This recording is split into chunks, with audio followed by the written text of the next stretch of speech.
Hello friends, welcome back to my channel. PSC hints and ടോപ്പിക്സിലേക്ക് ഏവർക്കും സ്വാഗതം. ഇനി തയ്യാറെടുക്കുന്ന അതായത് PSC പ്രിലിംസിന് വേണ്ടി തയ്യാറെടുക്കുന്ന ഉദ്യോഗാർത്ഥികൾക്ക് വേണ്ടിയിട്ട് ഈ കറണ്ട് അഫയേഴ്സിലെ ചില ഇമ്പോർട്ടൻ്റ് ആയിട്ടുള്ള ക്വസ്റ്റ്യൻസും എൻ്റെ ആൻസേഴ്സുമായിട്ടാണ് ഞാൻ ഈ വീഡിയോയിൽ നിന്ന് വന്നിരിക്കുന്നത്. അപ്പോൾ ഈ വീഡിയോ ഡ്രോപ്പ് ചെയ്യാതെ നിങ്ങൾ കാണുക. അങ്ങനെ കണ്ട് ഇഷ്ടപ്പെട്ടെങ്കിൽ നിങ്ങൾ അത് ലൈക്ക് ചെയ്യുക, സബ്സ്ക്രൈബ് ചെയ്യുക. നിങ്ങൾക്ക് എന്ത് കമൻസും ഇതിലിടാം.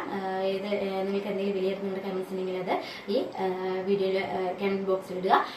പിന്നെ നമുക്കപ്പോൾ ഇതിലേക്ക് പോകാം.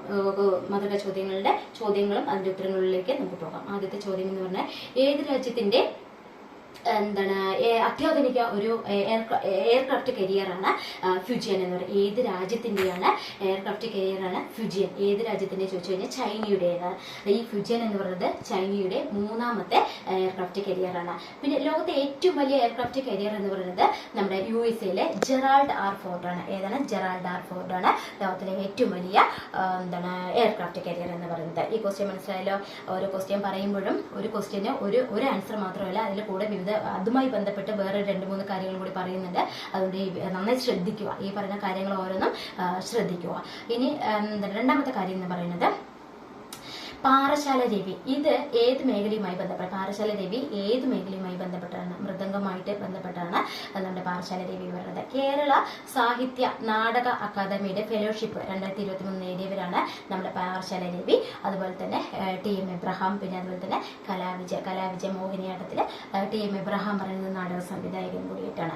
അതുപോലെ മൂന്നാമത്തെ ക്വസ്റ്റ്യൻ, കേന്ദ്ര സാഹിത്യ കേന്ദ്ര മന്ത്രിയായിട്ട് നമ്മുടെ സുരേഷ് ഗോപിയെ സ്ഥാനം ണ്ടല്ലോ അല്ലെ. അദ്ദേഹം അത് മാത്രമല്ല ഒരു സഹമന്ത്രി സ്ഥാനം, ചില വിവിധ വകുപ്പുകളുടെ സഹമന്ത്രി സ്ഥാനം കൂടിയിട്ട് അദ്ദേഹം മന്ത്രിസ്ഥാനം വഹിക്കുന്നുണ്ട്. അത് ഏതൊക്കെ മേഖലകളുടെ ഇതാണ് എന്നുള്ളത്? ഒന്ന് പ്രകൃതിവാതകം, അതുപോലെ തന്നെ പെട്രോളിയം, അടുത്തത് ടൂറിസം. ഈ 3 മേഖലകളുടെ മന്ത്രിസ്ഥാനം കൂടി ആര് വഹിക്കുന്നുണ്ട്? നമ്മുടെ സുരേഷ് ഗോപി വഹിക്കുന്നുണ്ട്. അതുപോലെ കേന്ദ്രമന്ത്രിസഭയിൽ 2 മലയാളികളാണ്. ആരൊക്കെ? ജോർജ് കുര്യനും നമ്മുടെ സുരേഷ് ഗോപിയും എന്ന് പറയുന്നത്. ജോർജ് കുര്യന്റെ വകുപ്പുകൾ എന്ന് പറയുന്നത് ന്യൂനപക്ഷം, അതുപോലെ തന്നെ മൃഗസംരക്ഷണം, ക്ഷീരോത്പാദനം, ഫിഷറീസ്. ഈ മേഖല ചില വകുപ്പുകളും മന്ത്രിമാരൊക്കെ നന്നായി നോട്ട് ചെയ്ത് വെക്കുക. അപ്പോൾ ആദ്യമായിട്ട് നമുക്ക് PSC എഴുതുന്നവർ, പ്രിലിംസ് എഴുതുന്നവരൊക്കെ ഉണ്ടാകും. അവരൊക്കെ അവരുടെ ശ്രദ്ധയ്ക്ക് വേണ്ടി പറയുന്നതാണ്. ഇപ്പോൾ പഠിച്ചവർക്കാണെങ്കിൽ അത് കുഴപ്പമില്ല. അല്ല, പഠിക്കാത്ത കുട്ടികൾക്കാണെങ്കിൽ ചില വകുപ്പുകളും മന്ത്രിമാരും ആ കാര്യങ്ങളൊക്കെ നിങ്ങൾ ശ്രദ്ധിച്ച് വായിച്ച് മനസ്സിലാക്കി എക്സാമിന് തയ്യാറെടുക്കുക.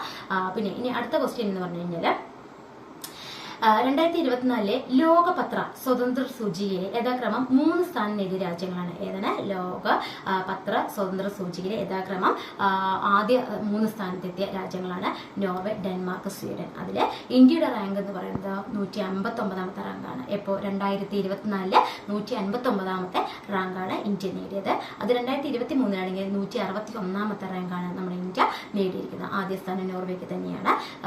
ഈ നമ്മുടെ ലോക പത്ര സ്വതന്ത്ര സൂചികയിലെ യഥാക്രമം സ്ഥാനം നേടിയത്, അതായത് ആദ്യ 3 സ്ഥാനം നേടിയതാണ് Norway, Denmark, Sweden. Norway, Denmark, Sweden. മാറിപ്പോകരുത്. നോർവേ, ഡെൻമാർക്ക്, സ്വീഡൻ തന്നെ പറയണം. പിന്നെ അടുത്ത ക്വസ്റ്റ്യൻ എന്ന് പറഞ്ഞു കഴിഞ്ഞാൽ ഗഗൻ സ്ട്രൈക്ക് 2. ഇതൊരു സംയുക്ത അഭ്യാസ വേദി. അതായത് ഇതൊരു ഗഗൻ സ്ട്രൈക്ക് 2 പറഞ്ഞാൽ എന്താന്ന് പറഞ്ഞുതരാം. ഇതിന്റെ അഭ്യാസ വേദി പറയുന്നത് പഞ്ചാബിലാണ്. എന്താണ് ഈ ഗഗൻ സ്ട്രൈക്ക് 2? ഗഗൻ സ്ട്രൈക്ക് 2 എന്ന് പറഞ്ഞു കഴിഞ്ഞാൽ ഇന്ത്യൻ ആർമി എയർഫോഴ്സ് 2024 മെയ്യില് പഞ്ചാബിലെ വിവിധ സ്ഥലങ്ങളിൽ നടത്തിയ ഒരു സംയുക്ത അഭ്യാസമാണ് നമ്മുടെ ഈ ഗഗൻ സ്ട്രൈക്ക് 2 എന്ന് പറയുന്നത്. അപ്പൊ എന്താ ഗഗൻ സ്ട്രൈക്ക് 2 നിങ്ങൾ ആരും അറിയാതെ പോകരുത്.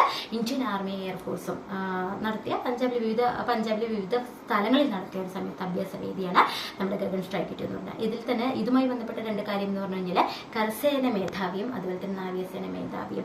നാവികസേന മേധാവി നമ്മുടെ വിവേക് റാം ചൗധരിയാണ്. ആരാണ്? നാവികസേന മേധാവി വിവേക് റാം ചൗധരിയാണ്. അപ്പൊ ഈ കാര്യങ്ങളൊക്കെ ഒന്ന് അറിഞ്ഞിരിക്കുക. ബേസിക് ആയിട്ടുള്ള കാര്യങ്ങളൊക്കെ നമ്മൾ അറിഞ്ഞിരിക്കണം.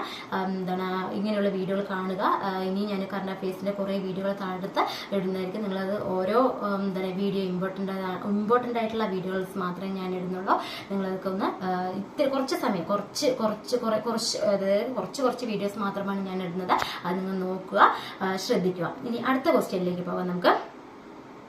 അടുത്ത ക്വസ്റ്റ്യൻ എന്ന് പറഞ്ഞു കഴിഞ്ഞാൽ എന്താണ് ഇന്ത്യൻ ഭരണഘടനാ പാർക്ക് ഉദ്ഘാടനം ചെയ്തത് എവിടെയാണ്? അത് ഇന്ത്യൻ ഭരണഘടനാ പാർക്ക് ഉദ്ഘാടനം ചെയ്തത് പൂനെയിലാണ്. പൂനെയിലെ വേറൊരു പ്രത്യേകത പൂനെന്റെ വേറൊരു പ്രത്യേകത പറഞ്ഞാൽ ഇന്ത്യൻ എന്താണ് ആർമിയും പുനിത് ബലൻ